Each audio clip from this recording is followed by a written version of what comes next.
이번에 또 코로나 때문에 다 끝났는 줄 알았는데 다시 한번 이렇게 또 확장이 돼서 여러 어려움들이 있는데 참 그럼에도 감사했던 일들이 학생들이 과외를 받고 학원 그 수업을 받다가 이제 2명이 확진이 됐었죠. 그 아이들이 교회를 서로 이제 다른 교회를 이렇게 다니는 아이들이었는데 그 아이들에 속한 교회에 이제 성도가 한 500명 가까이 이제 양쪽 다 합쳐서 그 정도 됐던 것 같습니다. 근데 그 교회 2곳에 다 검진을 했는데 확진이 그 교회는 한 명도 나오지를 않았어요. 그러면서 이번에는 이제 뭐라고 나왔냐면 그 교회와 이런 그 교회와 콜센터가 그 예비를 잘해서 아무 문제가 없었다라고 이야기를 하더라고요.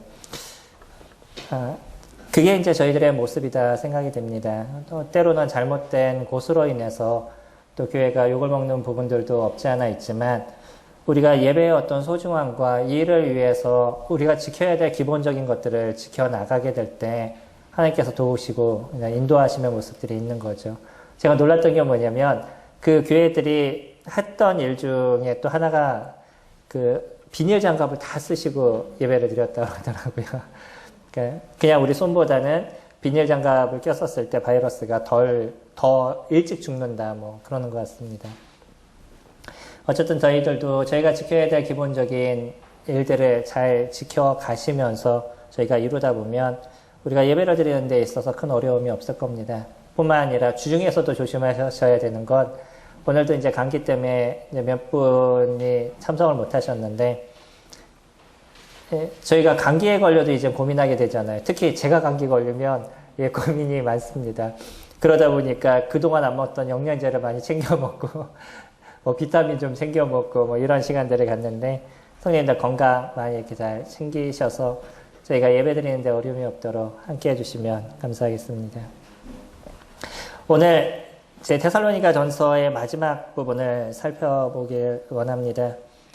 저희 16절부터 18절은 너무나 잘 아는 말씀이고 또 이 말씀을 갖고 얼마 전에도 같이 교제를 드렸던 적이 있습니다.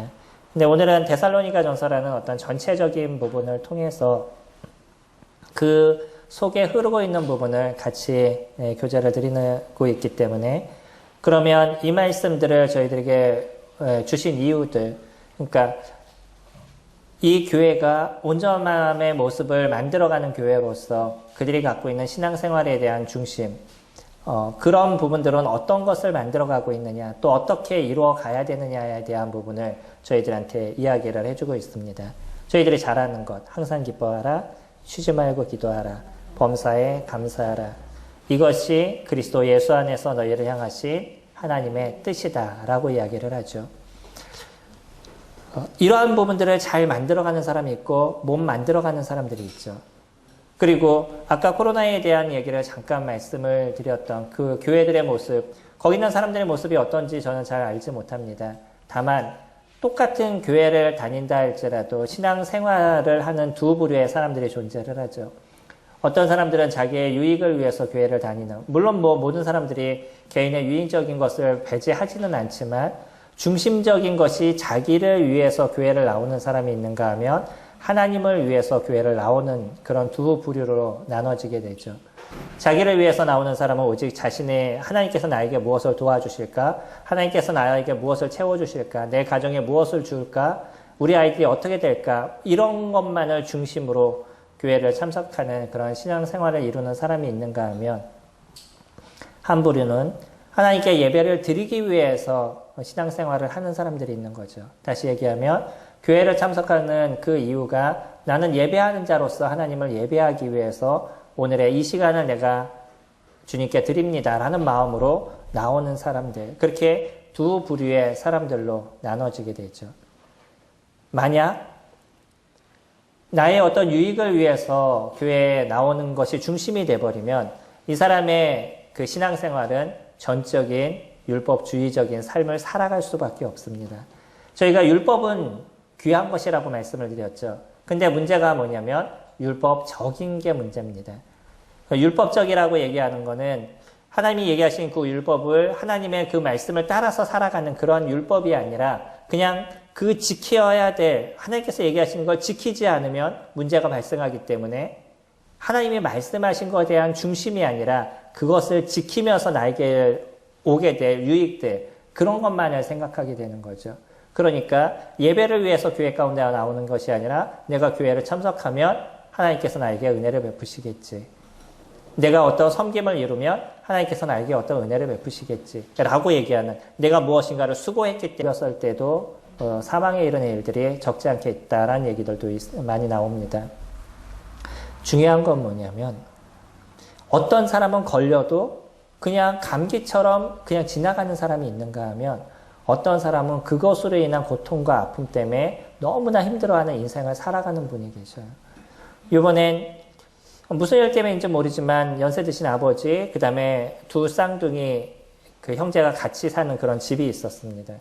어느 날 그분의 그 생일을 코앞에 놓고서 아버지의 생일을 코앞에 놓고 그분이 코로나에 걸렸어요.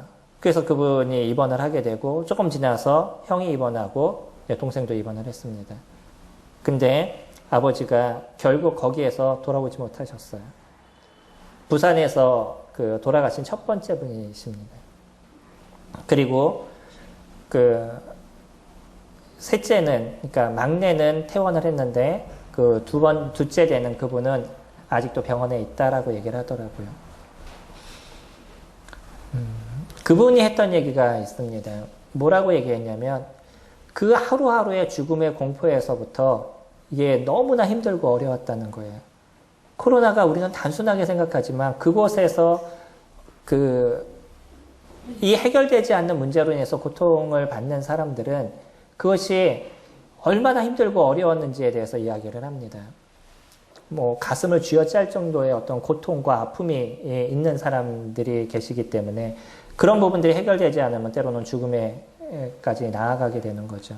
근데 그분이 했던 아주 단순한 이야기, 그게 무엇이냐면 일상생활에 얼마나 감사가 되는 건지 예전엔 몰랐습니다 라고 얘기하더라고요. 그냥 우리가 평상시 살아가는 이 삶이 우리는 아무런 감사할 만한 제목이 없다라고 얘기하지만 평상시 살아갈 수 있는 그것, 그냥 밖에 나와서 숨을 쉴 수 있고 사람들을 만나고 이야기할 수 있고 그냥 내가 나가서 일을 할 수 있고 이런 평상시의 삶들, 이 삶은 그분들은 소망하고 그것을 바라면서 인생을 살아가고 있는 거예요. 병원에 있는 동안 그것만 붙잡고 살아왔다는 거죠.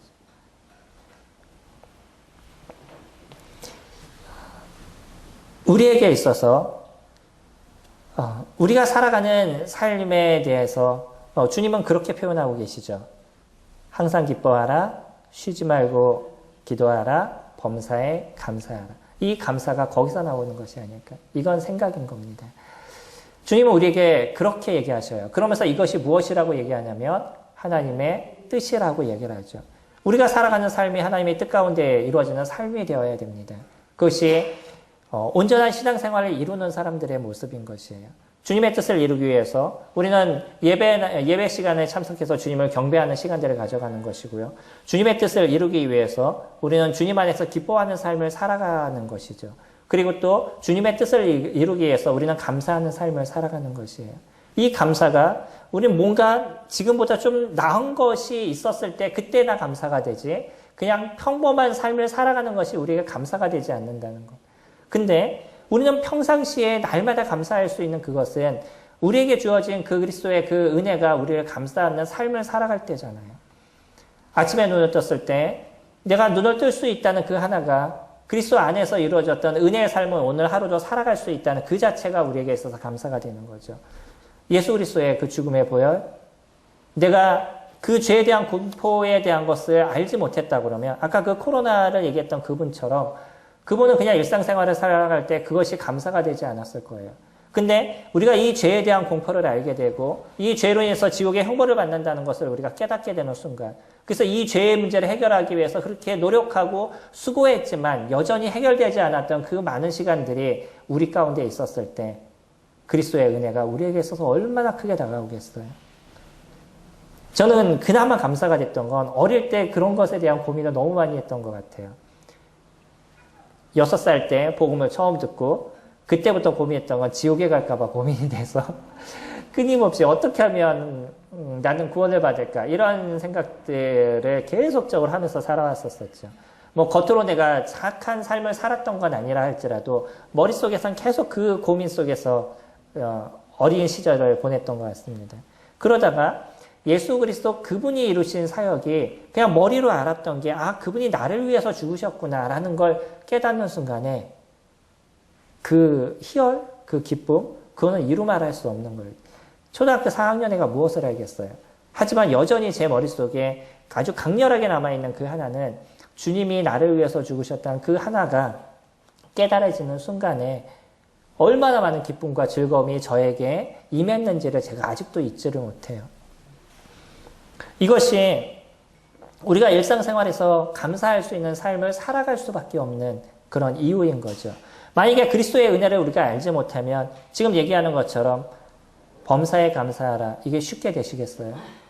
그냥 이루어지시겠어요? 많은 사람들이 그냥 평상시 삶을 살아가는 걸 감사합니다라고 얘기하는 사람이 몇 명이나 되겠어요? 아까처럼 그런 고통의 문제 속에서 빠져보면 그때에서야 평상시 내가 살아가는 것이 감사가 되는 거구나. 내가 그냥 걸어갈 수 있고 숨을 쉴 수 있고 움직일 수 있다는 이 자체가 나에게 있어서 감사가 되는 거구나 라고 그때서나 깨닫게 되지. 그냥 살아갈 때 오늘 무엇이 없어서 뭐 불평이 되고 오늘 뭐가 안 돼서 불평이 되고 오늘 무엇이 힘들어서 불평이 되고 항상 불평이 되는 인생을 살아가지 감사하는 삶을 우리가 살아가겠냐는 거예요. 근데 주님은요, 우리에게 감사하라라고 얘기하면서 이것이 하나님의 뜻이다라고 얘기하는데 이걸 억지로 이루어지는 것이 아니라 우리에게 이루신 그리스도의 은혜가 우리를 감싸는 삶을 살기 때문에 이것이 자연스럽게 우리 가운데 나타나는 일들이다라고 얘기하는 거예요.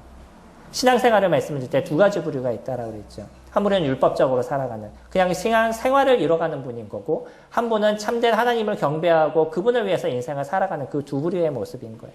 율법적으로 살아갈 때 감사하는 삶을 살아라 그러면 그것이 얼마나 힘들겠어요. 항상 기뻐하라 그러면 그것이 얼마나 기쁘겠어요. 성령님도 기쁘셔요? 기쁘셔야죠. 그렇죠? 이 기쁨은 그냥 우리에게 뭐 가만히 있으면서 갑자기 실실 웃는 그런 기쁨이 아니잖아요. 이 기쁨이라는 그 자체는 내 안에서 이루어지는 그리스도의 은혜가 나를 붙잡고 있기 때문에 이 지옥에서부터 나를 건지신 그분의 은혜가 나이가 너무나 크기 때문에 자연스럽게 우리 안에서 일어나는 그 기쁨의 삶이 되어져 가고 있는 거죠. 주님이 제자들에게 얘기했던 것처럼 이제 조금 있으면 주님은 이제 잡히게 되고 십자가의 죽음으로 나아가시는 그 일주일 전 그때 제자들을 향해서 너희에게 평안을 주노라 라고 얘기하죠. 내가 너희에게 주는 이 평안은 세상이 주는 것과 같지 않다 라고 얘기하시면서 너희가 세상에선 환난을 당하나 그러나 담대하라. 내가 세상을 이겼노라 라고 얘기하죠. 그들에게 평안하라고 얘기해요. 그러면서 너희는 환난을 당할 건데 평안하라라고 얘기해요. 이게 어법상 맞는 얘기인가요? 맞는 얘기가 아니에요. 근데 주님은요, 너는 환난을 당할 거지만 그 환난 속에서도 너희가 평안을 유지할 수 있는 건 이미 너희가 그것을 이길 수 있는 힘을 내가 너에게 주기 때문이다. 나는 이미 그것을 경험했다. 그리고 그 경험한 그것을 너희에게 주기 때문에 너희가 그 세상에 환난과 고통의 문제가 있다 할지라도 그 문제에서 너희가 이길 수 있는 힘, 그것이 너희에게 있다라고 얘기한다. 그게 우리가 지금 살아가는 기쁨의 문제가 아니겠어요? 우리가 항상 기뻐할 수 있는 그거는 그냥 내 안에서 어느 순간 기쁨이 딱 올라오면 일어나 생각이 나는 그런 감정적인 것에 휩쓸리는 그런 기쁨이 아니라는 거예요. 이 기쁨은 사실은 어디에 지배를 받냐면 인지의 지배를 받게 되어 있어요. 우리 생각의 지배를 받게 되어 있는 거죠. 그래서 내가 어떤 생각을 하느냐에 따라서 내가 기쁨이 일어날 수도 있고 슬픔이 일어날 수도 있는 거예요. 우리들 삶에 그리스도를 기억하는 삶을 살아가면 자연스러운 기쁨이 우리 가운데에서 일어나는 인생을 살아가게 되지만 우리에게서 슬프고 짜증나고 힘듦의 문제는 계속적으로 내중심적인 삶을 살아갈 때 일어나시는 거예요. 그러니까 내가 중심인데 이것이 다른 사람으로 인해서 좋은 모습이 있지만 그러나 안 좋은 모습이 되면 힘들어지는 거죠. 나를 위하는 많은 사람이 있으면 내가 기뻐지지만 나에 대해서 잘못된 이야기를 하거나 어려운 이야기를 하는 사람들이 있으면 그것으로 인해서 짜증나고 힘들어져 가는 거잖아요. 중심이 나이기 때문에 그것인 거예요. 근데 이 중심이 누구에게로 옮겨지면 하나님께로 옮겨지면 그때 가서 우리가 항상 기뻐한다는 그 기쁨이 무엇인지를 알게 되는 것이고요. 그 이후에 쉬지 말고 기도하라는 그 자체가 우리 가운데서 만들어지는 인생을 살아가게 되는 거죠. 기도는 그런 거잖아요. 하나님과의 대화다, 호흡이다. 저희들이 그렇게 표현하죠. 우리가 만약에 신앙생활을 이루는, 그래서 율법적으로 살아가는 사람들의 모습이라면 하나님 앞에 드리는 기도가 어떤 기도겠어요?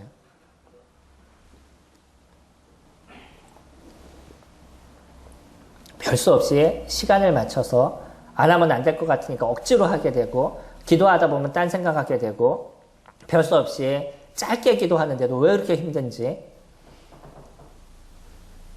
좋아하는 사람과 얘기해 보셔요. 시간이 금방 지나가죠. 그 단순한 차이입니다. 이건 대화인 것이에요. 하나님과 대화를 하는 것인데, 이 대화에 그냥 내가 필요한 것만 얘기를 하는 거야. 이걸 주세요, 저걸 주세요, 이런 거 어려움에서 벗어나게 해서 저거 해주세요. 그런 것만 얘기하다 보니까 더 이상 할 얘기가 없어져 버리는 거죠. 근데 하나님과의 부자로서의 대화를 이루고 연인으로서의 대화를 이룬다 그러면 그것이 얼마나 자연스럽게 평안하게 이루어지는 그러한 기도의 모습이 우리 가운데 만들어지겠어요. 그러니까 쉬지 말고 기도하라는 이 자체가 그리스도 그분에 대한 은혜를 우리가 품고 인생을 살아가게 될 땐 그것이 자연스럽게 만들어져 가는 기도의 모습이 되어져 가는 거죠. 나의 어려움에 대해서 주님 앞에 내려놓고 주님의 크심에 대해서 경배하고 보여지는 것에 대해서 하나님께서 이루신 그 광대하심을 보게 될 때 하나님이 얼마나 크심에 대해서 자연스럽게 얘기할 수 있는 그런 대화의 모습들이 만들어져 가는 거죠. 이것을 율법적으로 이루시면 너무나 힘든 것입니다. 근데 주님은 이것을 우리에게 율법적으로 주신 것이 아니라 자연스러운 그리스도의 삶으로서 저희들에게 주신 거예요. 그리고 그것이 무엇이냐면 하나님의 뜻이다라고 얘기를 하죠. 하나님의 뜻에 대해서 얘기할 때 요한복음 6장 40절은 그렇게 얘기했죠. 아버지의 뜻은 이것이니 아들을 보고 믿는 이것이니 내가 마지막 날에 다시 살리리라 라고 얘기하죠. 이걸 신천지에서 뭐라고 얘기하시는지 아셔요? 이걸 구원의 부분으로 얘기하면서 어떻게 얘기를 하냐면 하나님의 뜻은 아들을 보고 믿는 이것이니 내가 마지막 날에 다시 살리리라. 그러니까 마지막 날에 다시 살리는 것을 믿는 게 하나님의 뜻이다. 이렇게 얘기를 하셔요. 이해되셔요? 말씀을 한번 찾아보죠. 요한복음 6장 40절입니다.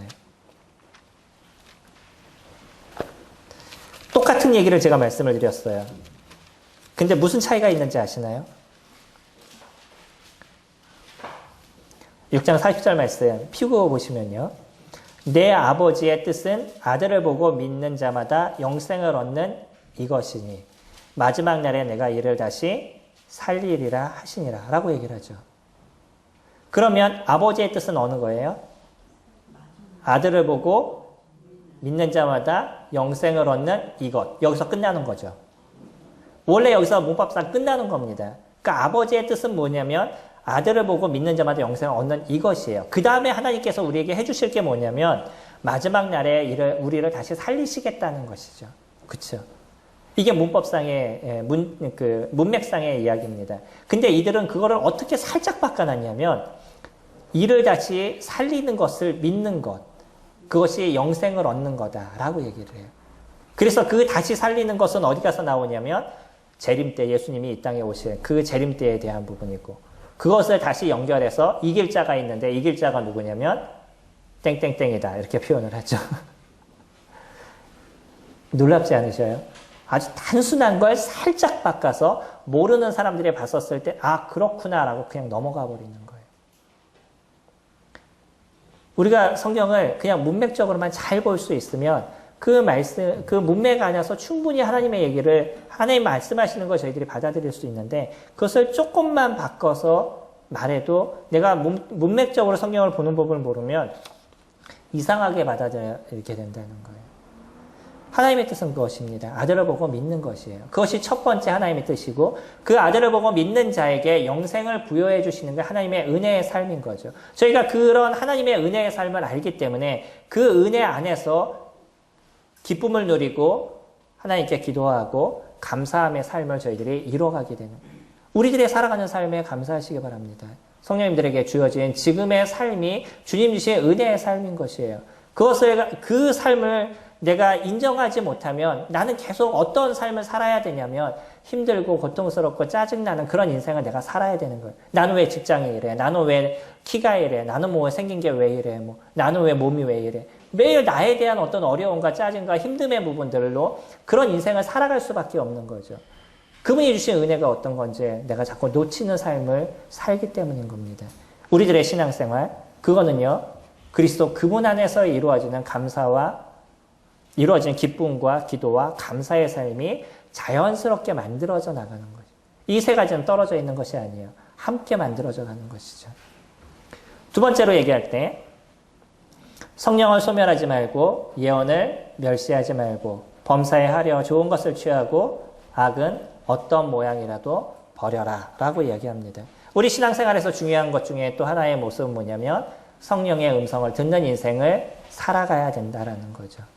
이 성령의 음성은 성령 그분께서 우리들 가운데 말씀을 통해서 이루어지는 그런 이야기인 거죠.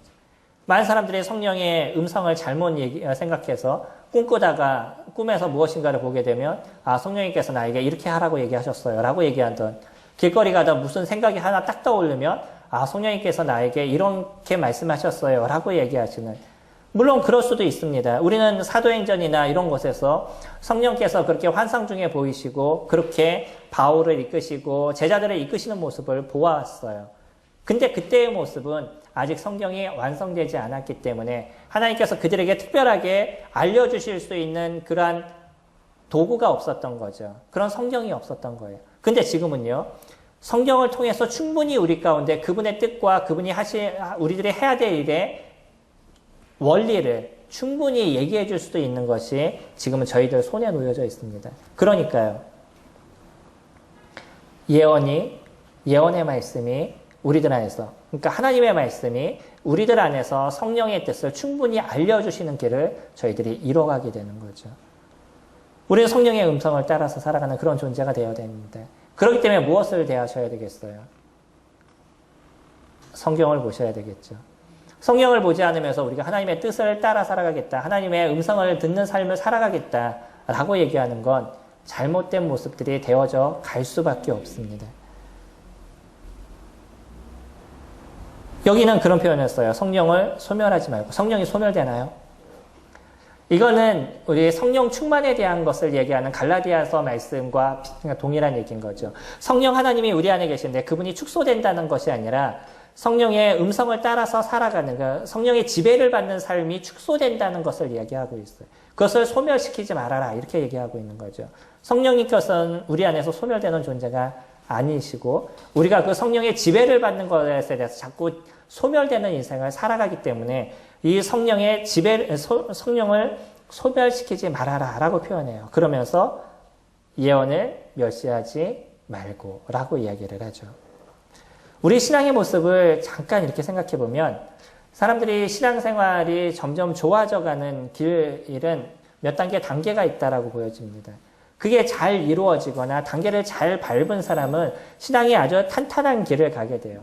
근데 그것을 건너뛰거나 아니면 잘못된 모습들을 가져가게 되면 어느 한순간에 신앙이 쉽게 무너지는 모습들도 자주 보게 됩니다.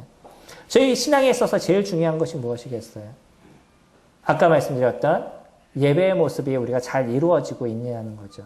다시 얘기하면 우리가 주일날 주님 앞에 나오고 수요일날 주님 앞에 나오는 이 예배의 모습이 우리에게서 잘 이루어지고 있느냐. 이것이 신앙생활의 기초의 첫 번째에 대한 모습인 거예요. 이것이 이루어지지 않고는 그의 신앙이 잘 이루어지지 않습니다.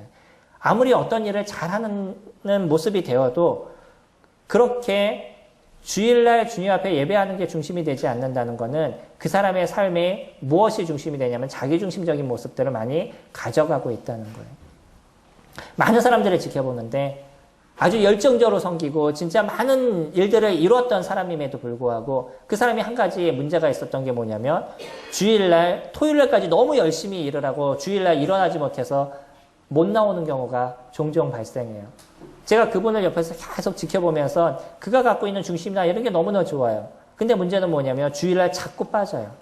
결국 그런 모습들이 나중에 어떻게 되냐면 신앙에서 떠나보는 문제까지 나중에 발생하게 되더라고요. 그러면서 느껴진 것이 있었어요. 가장 소중한 거는 하나님을 예배하기 위한 그 시간이 나에게 가장 중요하다는 걸 놓치지 않는 것. 그것이 신앙의 가장 기본적인 거구나라는 것을 깨달았습니다. 우리들에게 기본은 그것인 거예요.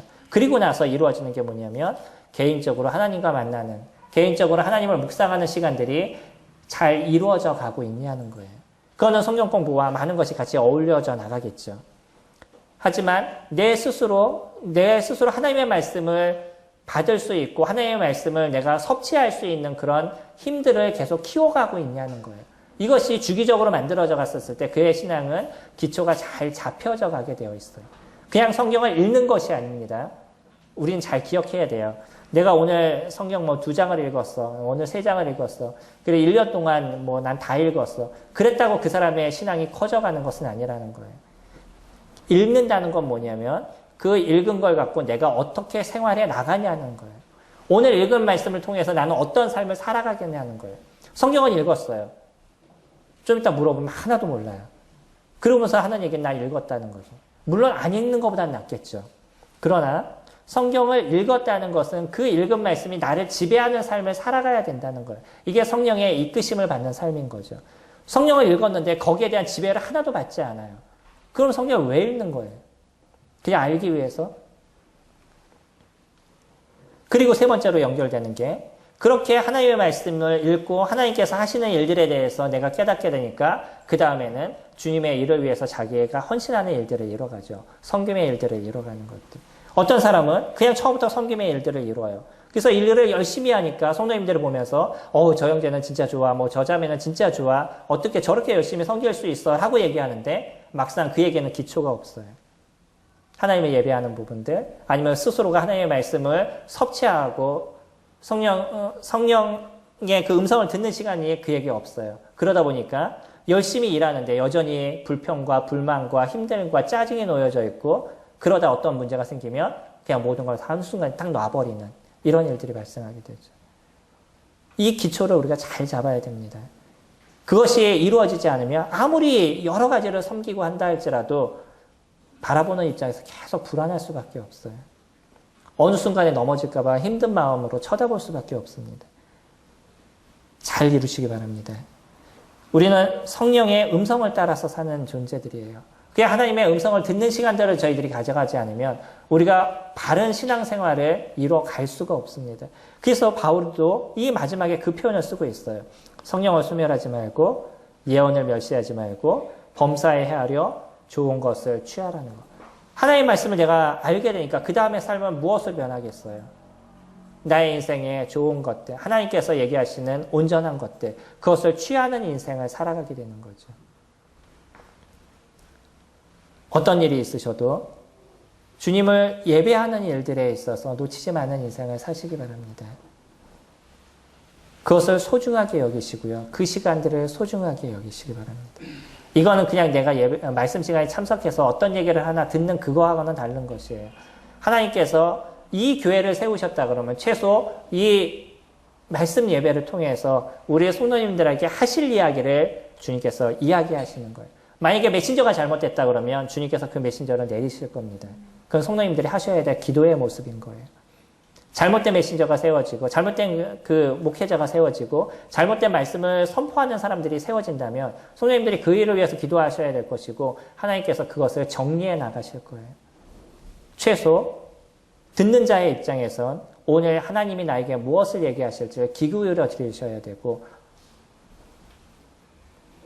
바르게 들으실 수 있는 그런 마음의 자세들을 가지셔야 되는 거죠. 그게 하나님께서 우리들의 신앙을 키워가는 부분들이 되어져 신앙을 키워가는 부분으로 만들어 가시는 것입니다. 그러니까 그 이후에 우리가 악을 버리는 그 선을 취하는 모습이 되었고 그 다음에 22절 악을 버리는 모습들로 만들어져 가는 거죠. 성경을 읽었는데 여전히 그 악을 버리지 못하는 잘못된 것을 버리지 못하는 인생을 살아가요. 여전히 성경을 읽고 있는데 그 습성에 대한 것에서 잘못된 습성에서 계속 빠져 있어요. 그러면서 나는 성경을 읽었다고 얘기하면 그것이 무슨 소용이 있겠냐는 거예요. 주님은 저희들에게 이 바울은 마지막 저희들에게 이 신앙생활이 온전한 것은 주님의 뜻을 따르는 것이라고 얘기했어요. 그리고 두 번째, 성령의 음성을 따르는 자라고 얘기하죠. 마지막으로 그는 그 데살로니가 성도들에게 마지막 안부 인사를 합니다. 23절, 평강의 하나님이 친히 너희를 온전히 거룩하게 하시고 또 너희의 온 영과 혼과 몸이 우리 주 예수 그리스도께서 강림하실 때까지 흠없게 보존되기를 원하노라. 너희를 부르시는 이는 미쁘시니 그가 또한 이루시리라. 형제들아 우리를 위하여 기도하라. 거룩한 입맞춤으로 모든 형제에게 문안하라. 내가 주를 힘입어 너희를 명하노니 모든 형제에게 이 편지를 읽어주라. 우리 주 예수 그리스도의 은혜가 너희에게 있을지냐. 마지막 인사의 얘기를 통해서 바울이 갖고 있었던 신앙의 모습이 우리 무엇인지를 저희들에게 보여주고 있어요. 그는 이 인사를 통해서 얼마만큼 데살로니가 성도들 또 아니면 근처에 있는 사람들을 사랑하고 있는지에 대해서 이야기를 해주고 있는 거죠. 그의 바울의 모습은 성도를 세우는 것이 그에 있어서의 삶이었었습니다. 우리들의 신앙생활은요. 단순하게 나 하나 지키는 신앙생활이겠어요? 누군가를 도와주는 신앙생활이겠어요? 신앙생활은 나중에 성도님들이 다른 사람을 돕는 사람들이 되셔야 된다는 거예요. 우리는 교제를 위해서 함께 모이고 하나님을 위해서 하나님을 예배하기 위해서 모이는 이 시간을 통해서 또다시 다른 사람을 세우는 일들을 위해 우리가 함께 수고함의 일들을 만들어가는 거죠. 우리의 섬김은 그것을 통해서 누군가의 영적인 어려움에서부터 그들을 도와주는 일들을 이뤄가고 있어요. 주중에는요. 주중은 그냥 나의 삶을 보내시고 주일날 딱 모이시나요? 그 주중의 시간을 통해서 누군가를 세우기 위해서 기도하시고 때로는 만나시고 이러한 시간들을 보내시나요? 바울이 얘기하는 것은 그런 것입니다. 바울은 그들에게 무난하고 또 그들이 온전해지기를 원하고 그들이 거룩해지기를 원하는 그런 그의 인생을 보냈었어요. 이것이 온전한 신앙생활의 모습인 거죠. 여기서 재미있는 표현을 씁니다. 너희의 온 영과 혼과 몸이. 우리들의 이 자체, 사람 그 자체라고 얘기하면 지정의를 얘기하잖아요. 그리고 또 우리를 세 가지로 나누는 것과 두 가지로 나누는 게 있는데 몸과 영혼으로 나누는 이분법과 몸과 영과 혼으로 나누는 삼분법으로 나눠집니다. 이 영역에 대한 것은 조금 우리가 정확하게 나누기는 어렵지만 분명한 거는 인간이라고 얘기했었을 때 사람 안에는 무엇이 존재하냐면 영과 혼과 육이 존재한다는 거예요. 근데 여기서 영혼만을 우리가 중요하게 여기는 것이 아니라 무엇도 중요하게 여겨요? 육도 중요하게 여긴다는 거예요. 이것이 온전하게 보존되기를 원한다라고 얘기하죠. 성도님들의 몸도 소중한 것입니다. 운동도 열심히 하시고요. 그리고 또 중요한 것, 내 몸이 범죄 가운데 빠지지 않도록 조심하셔야 돼요. 그 범죄 중에 가장 무서운 범죄가 뭐냐면 음행에 대한 부분인 겁니다. 그거는 다른 것은 몸 밖에서 이루어지는 죄지만 음행은 몸 안에서 이루어진다라고 바울이 얘기를 하죠. 그만큼 음행에 대한 부분은 우리가 철저하게 내 스스로를 정리하셔야 될 필요가 그 가운데 있는 거죠. 우리 몸과 영과 혼들, 이 혼이 온전하게 보존되는 그런 성도님들이 되도록 우리가 함께 돕고 수고하고 섬기는 그런 시간들을 저희들이 가져야 되겠죠. 저희들이 세상의 희망이 되는 교회라는 주제로 데살로니가 전서를 같이 살펴보았습니다. 이 데살로니가 전서는 그 교회가 아름다운 교회로서 만들어져 가는 교회가 어떤 건지를 저희들에게 잘 보여주고 있어요. 그리고 그중 오늘 그 마지막 시간들을 통해서 우리들의 신앙생활을 어떻게 아름답게 만들어 갈 것인가. 그거는 하나님의 뜻을 이루는 자가 되어야 되는 것이고요. 성령의 음성을 듣는 자가 되어야 될 것이고 성도를 섬기는 자가 되어야 되는 거죠. 이런 어떤 신앙생활이 우리에게 잘 이루어지게 되면 우리는 이 어려움을 갖고 있는 이 세상에 많은 사람들에게 참된 희망이 무엇인지를 보여줄 수가 있을 겁니다. 왜 그 고통스럽고 힘들게 인생을 살아가는지, 왜 살아가는 삶이 그렇게 어렵고 힘든지에 대해서 그 사람들에게 당신 예수 그리스도를 만나보세요. 그리스도가 여러분 안에서 어떤 기쁨을 주는지, 그리스도 그분이 우리들의 삶에 어떤 감사가 넘치게 하는지 우리에게 알려주실 겁니다. 라는 이야기를 저희들이 할 수가 있겠죠. 근데 저희들 스스로가 그런 신앙생활을 살지 못해요. 여전히 내 중심적인 인생을 살고 내 중심적으로 내가 신앙생활을 이뤄가요. 그러면 신앙생활에 기쁨이 되시겠어요? 감사가 되시겠어요? 아니, 기도하는 삶이 우리에게 자연스럽게 만들어지겠어요? 그 모든 거는 율법적이 될 수밖에 없고 억지로 만들어가는 그런 모습들이 될 수밖에 없을 겁니다. 데살로니가전서를 통해서 우리 같이 살펴본 세상의 희망이 되는 교회, 저희 교회가 그런 교회가 되었으면 좋겠습니다. 그래서 저희는 그 일을 위해서 함께 수고하는 저와 성도님들이 되기를 소망합니다.